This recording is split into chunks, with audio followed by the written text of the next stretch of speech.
Hello everyone, Brian here from Flow, and today we're going to write our first Cadence smart contract. As is tradition, we're going to say hello world. More specifically, to do this, you're going to create and initialize a smart contract with a single field type of string. You'll initialize the field with the phrase hello world, and you'll create a function in the contract that returns our greeting. Note that this contract is a little different than the one that we explored in the last lesson. After completing this tutorial, you'll be able to declare a public Cadence smart contract, initialize a public string variable, write simple transactions and scripts in Cadence, and describe the role of signers in a Cadence transaction. To start, we'll click the link right here and open up the playground, and then we'll declare the contract in public scope. Access, all, contract, hello world.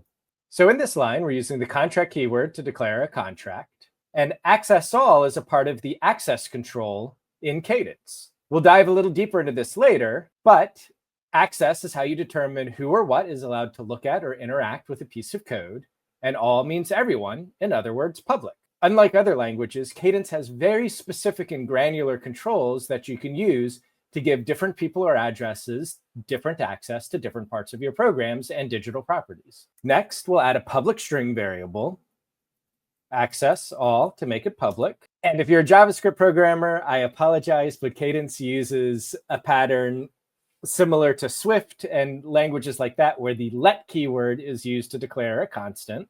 Then we give it a name, greeting, and a type, which is string.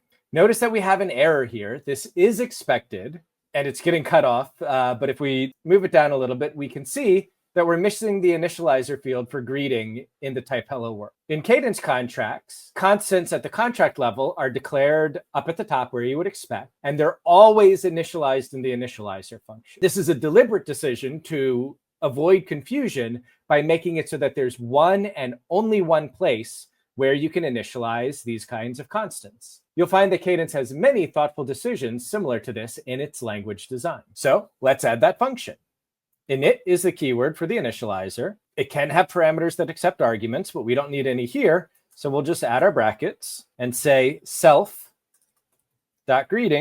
equals hello world. Cadence is an object-oriented language. So here, self refers to the contract itself inside the initializer, but in other structures, self might refer to code within a struct or a resource. Next, we'll add a view function that returns our greeting. Again, we make it public with access all, and then we label it as a view, which probably means what you expect, that this function can view state, but it is not allowed to change it. Declare a function with the function keyword, the name is hello, and we give it a return type of string. Oops, and I have a typo here in access, so we'll fix that. And now we'll return self.greeting. And we had a brief error there that looks like it was just the playground getting confused about the state. As we saw last time, in the playground, you can find some default accounts, which have their deployed contracts and their account storage. In Cadence, both contracts and digital property are stored directly within the accounts, more like the file systems you're used to on desktop computers, than being in rows on endless Excel sheets that just say this person owns this thing.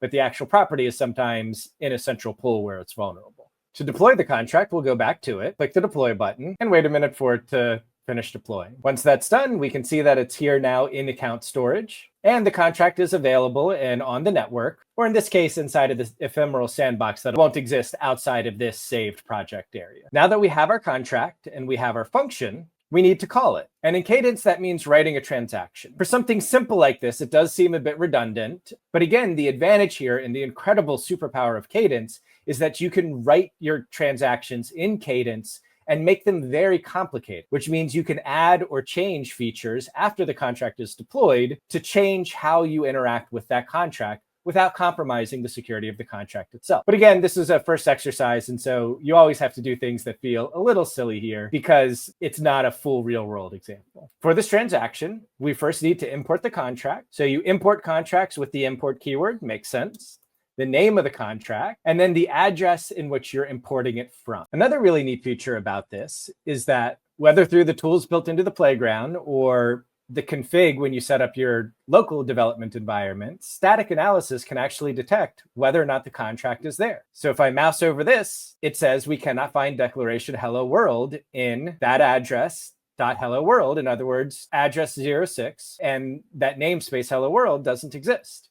We can investigate this a little bit and we see, we have a typo in the contract name. So we'll go ahead and fix that, redeploy. Note that this is making another instance of the contract, but that's all right. Give it a moment to figure itself out, deploy. Now we see we have two contracts, one with the right name, and our import works. I'll let you decide for yourselves if I did that on purpose or by accident. So now that we've got our import, we can set up our transaction with the transaction keyword. Transactions can also optionally accept arguments, but we don't need them, and we won't need them for this one. So now we need to set up the first of the two phases of a Cadence transaction. Cadence transactions have a prepare phase and an execute phase. Prepare is required and is used to identify the accounts that will sign a transaction, get references to them, and get the appropriate signing authority or permissions that are needed for whatever the transaction is doing. For this transaction, we don't need to do those things. So we can make our prepare be empty, but it is required, so we have to add it. So we'll say prepare account of type, a reference to the signer's account, and we can leave it empty. Next, the execute phase is used to execute the logic of the transaction. In this case, we just need to log hello world. So we'll say execute and log hello world dot hello. Typed it wrong again. I don't know if that influences your decision. But again, here, namespace is pretty familiar. And again, here, the naming convention should be pretty familiar from other programming languages. We're calling the hello function from the hello world contract. And if we send this transaction, it logs hello world. And that's it. Congratulations, you've done hello world in a new programming language. In this tutorial, you learned a bit about accounts, transactions, and signers.